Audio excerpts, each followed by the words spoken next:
Olá, meus amigos, tudo bom? Vamos dar sequência ao nosso curso de mapas mentais, conversando agora sobre os fenômenos ondulatórios. Fizemos da seguinte forma, dividimos em dois mapas mentais. Nesse primeiro, conversaremos sobre dois fenômenos ondulatórios e no próximo a gente fala sobre os outros três fenômenos ondulatórios. Foca geral porque, como eu disse anteriormente, são duas habilidades do Enem onde os fenômenos ondulatórios aparecem. Consequentemente, você vai encontrar questões envolvendo esses tópicos, esses fenômenos no seu Enem, tá certo? Preste atenção, foca lá. Vamos começar falando sobre a reflexão. A partir daqui você segue o nosso mapinha. Bom, reflexão. Você já deve ter visto em óptica geométrica informações sobre a reflexão. O que nós iremos fazer aqui é explicar conceitualmente o que é a reflexão de uma onda. Até porque a luz é uma onda eletromagnética. Então, ó, as principais características da reflexão estão aqui, ó. A velocidade, a frequência e o comprimento de onda da onda não se alteram na reflexão. Então, é um fenômeno que não mexe nas principais características de uma onda. Até porque não poderia mexer, por exemplo, na velocidade, porque após a reflexão, a onda retorna para o mesmo meio. Tá certo? Então era impossível que a velocidade alterasse. Não teria como mexer na frequência, porque a frequência é uma característica da fonte geradora da onda e você não está mexendo nisso daí. E obviamente, se a velocidade e a frequência permanecem constantes, o comprimento de onda também permanecerá constante. Então é um fenômeno onde velocidade, frequência e comprimento de onda não se alteram. Coloquei dois exemplos aqui para vocês. Primeiro de uma onda unidimensional, tá aqui, onde nessa onda unidimensional a gente tem um pulso se propagando em uma corda. Na figura 1 que está à sua esquerda, a gente tem uma corda presa, o ponto de fixação aqui estamos considerando como uma extremidadezinha fixa, tá certo? Então percebe que o pulso, ao incidir nessa extremidade, ele reflete-se com a fase invertida. O pulso refletido tem a fase invertida quando comparada ao do pulso incidente. Só para que você compare essa situação, veja logo a figura 2, onde o mesmo pulso incidente, incidindo em uma corda, porém essa corda tem um ponto de fixação livre, tá certo? Quando esse pulso ele é refletido, ele retorna, porém com a fase idêntica ao do pulso incidente. Então isso passa a ser uma regra. Todas as vezes que um pulso ou uma onda unidimensional incidir em uma extremidade fixa, ele sofrerá uma reflexão com a fase invertida, e se a extremidade for livre ou móvel, ele sofrerá reflexão sem inversão de fase, tá certo? Seguindo nossa ideia, vamos aqui falar de uma onda tridimensional, ou seja, a luz.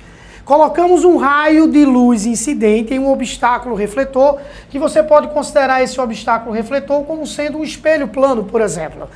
Esse raio incidente, ao ser refletido, tá aqui, ó, raio refletido e aqui o raio incidente, você não está percebendo, porque é uma onda tridimensional, fica mais difícil de nós representarmos, mas esse raio refletido nessa situação, ele está com a fase invertida. Você sabe por quê? Porque eu estou falando de um obstáculo refletor rígido, o nosso espelho plano. Então, a exemplo do que ocorreu com as ondas unidimensionais, desculpem, esse raio ao ser refletido, essa onda ao ser refletida, ela inverte a fase. E aí você pode estar querendo saber, César, como seria uma não inversão de fase? Se, por exemplo, a luz estivesse vindo da água, estivesse retornando, mas sendo refletida na superfície de separação entre a água e o ar. Então essa luz, ao ser refletida, pelo ar ser menos denso que a água, essa luz, quando fosse refletida, a fase dela não iria se inverter, porque iria funcionar como o exemplo que está aqui em cima, ó, onde o pulso foi refletido em uma extremidadezinha livre. Então, ela indo da água para o ar, esse pulso refletido não iria sofrer inversão de fase. Se fosse do ar para a água, iria sofrer inversão de fase, porque a água é mais densa que o ar. Fechamos o nosso primeiro ramo aí.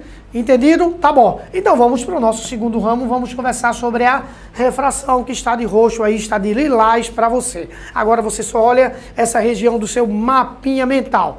Falando sobre a refração, a gente já cita de cara a principal característica da refração, que a frequência da onda não sofre alteração com a refração. E aí você diz, César, mas os outros termos, as outras características da onda alteram? Alteram. Principalmente, olhe a velocidade, porque refratar significa mudar de velocidade.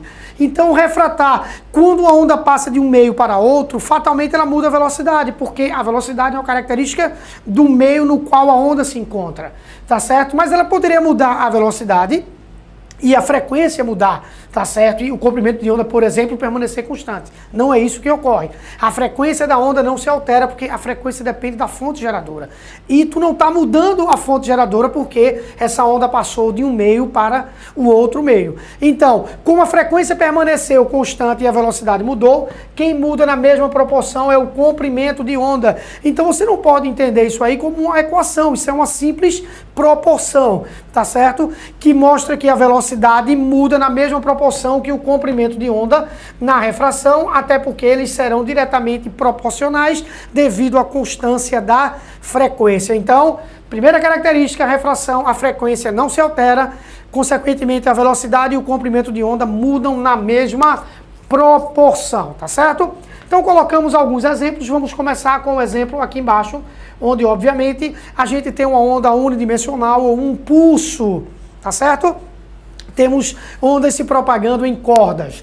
Na primeira figura, figura 1, que está acima aqui, ó, figurinha 1, tá certo? A gente tem uma onda se propagando, um pulso se propagando de uma corda mais fina para uma corda mais grossa. Essa corda mais grossa vai funcionar como uma superfície rígida, como um ponto rígido, como extremidade fixa para essa corda mais fina, tá certo? Consequentemente, percebe que o pulso incidente e o pulso refletido, tá certo? Eles têm fases invertidas, porém o pulso refratado, que é o que passa para o outro meio, que é o que passa para a corda mais grossa, ele permanece na mesma fase do pulso incidente.